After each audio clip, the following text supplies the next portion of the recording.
My name is Mario Carrier and I'm a paramedic, primary care paramedic with the EHS in Nova Scotia. I was growing up, my mother was a nurse, and so that inspired me to work in the healthcare system, and also my brother was a police officer. So paramedic is a little bit of a combination of both. It's like a nurse and in an emergency vehicle. So this is what inspired me to become paramedic. The education required to become a paramedic is actually a grade 12 with science or an equivalent. And then you need to graduate from a school, accredited school. In the Maritimes, there's two such schools, Medavie Health Ed or the Allen College in PEI. My education experience was very interesting. It's a fast-paced course, and depending on where you do it, in the Maritimes here, the course is actually close to a year. In Ontario, for example, it's 2 years. So we see the same material, but very, very condensed in that 1 year period. It's very interesting, it's very demanding, but very rewarding. There is no such thing as a typical day in the paramedic profession. We show up at the base and we make sure that the equipment is ready, that the truck itself is ready, that we have plenty of gas, and then we take it from there.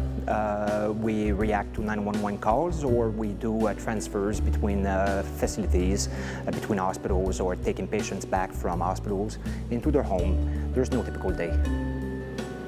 The opportunities as a paramedic in Nova Scotia are actually limitless. There's a huge need for paramedics in Nova Scotia as we get involved in different roles.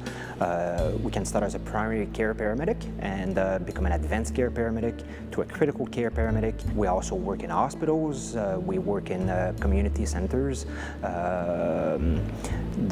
It is limitless. One of the biggest challenges as a paramedic is to actually meet people in their own home and try to establish a rapport or a communication channel with them. We have to do this in a very short amount of time, and it gets somewhat difficult sometimes. We deal with kids, we deal with intoxicated patients, older patients. It's really important though that we gain their trust. The rewards are huge though. I can go home and actually feel that I accomplished something every single day. The best thing about my job is that I wake up in the morning and I go to work. I don't know what to expect. I can go from a collision to delivering a baby to having a cardiac arrest. So every day is a new day.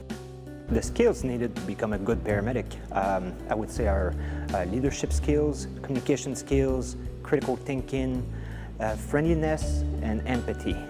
We do a lot of social work as a paramedic, so those skills are essentials. My advice to you, if you're considering becoming a paramedic before you get accepted in school, would be to stay in shape, stay sharp, and get involved in your community.